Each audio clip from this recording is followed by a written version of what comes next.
3 years ago, I made the hardest choice of my life. I looked into Liam's eyes, those warm, hazel eyes I'd known since we were kids, and told him I didn't love him anymore. "It's over," I said, my voice steady even as my heart shattered. "Why, Lily?" he asked, his face crumpling with hurt.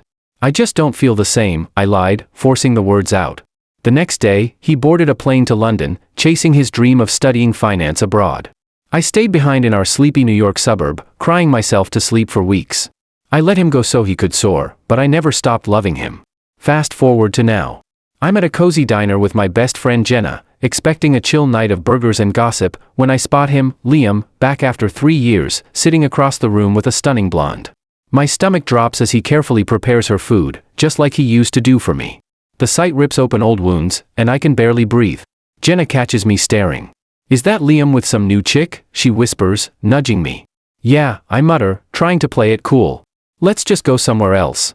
"No way," Jenna says, firm. "You can't keep dodging him, Lily." We grab a table far from them, but I can't stop sneaking glances. He looks older, sharper, with a shadow of sadness in his eyes. The blonde, Caroline, I'll learn later, laughs at something he says, and he flashes a half-smile that doesn't quite reach his soul. I'm a mess of jealousy and regret, picking at my fries until I excuse myself to the bathroom. When I step out, there he is, leaning against the wall, smoking a cigarette, something he never did back then. "Liam," I say, my voice barely audible. "Lily," he replies, cool and distant, flicking ash away. "That your girlfriend?" I blurt out, unable to hold it in. "Yeah," he says, meeting my gaze. "Caroline." "She's gorgeous," I manage, faking a smile. "Happy for you." "Thanks," he says flatly, then brushes past me.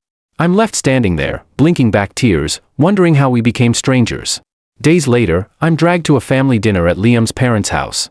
Our folks are tight, so skipping isn't an option, especially not after my mom catches me faking a stomachache over ice cream. I walk in and see Caroline charming everyone with her accent. I try to fade into the background, but Liam's mom sends me upstairs to fetch him. His room smells like whiskey. He's sprawled on the bed, passed out. I open the window to air it out, and as I turn to leave, he stirs. "Lily," he mumbles, sitting up, bleary-eyed. "Your mom wants you downstairs," I say, avoiding his stare.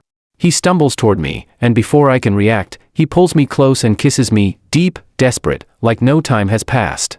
I melt into it, lost in the familiar heat of him, until he whispers, "Caroline."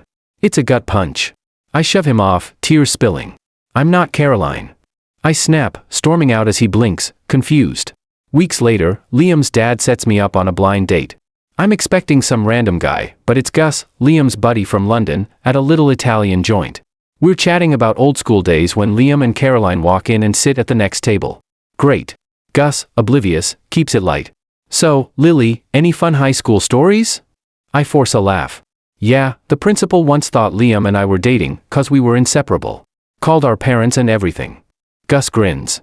"But you were just pals then?" "We dated later," I admit. "Didn't work out." Liam cuts in, voice tight. "She dumped me right before I left for London." I whirl on him. "I had reasons." "What reasons?" he snaps. "You said you didn't love me." I lied. I shout, trembling. "I didn't want to hold you back from your dreams." He stands, furious. "You think I wanted to go? I was gonna stay for you, but you pushed me away. I thought it's what you needed." I cry.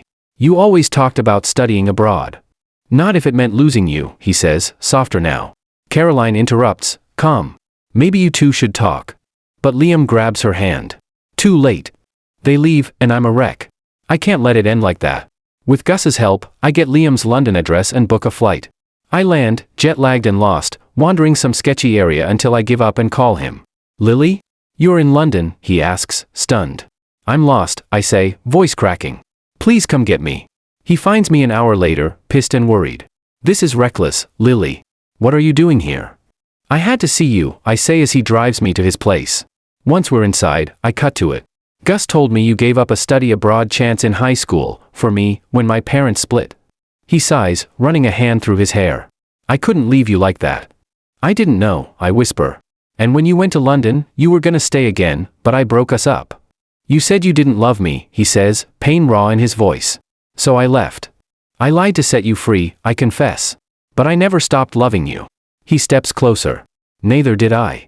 "Then why let me think Caroline was your girlfriend?" He smirks. "You wished us happiness." I was mad, wanted to see if you cared. Cared?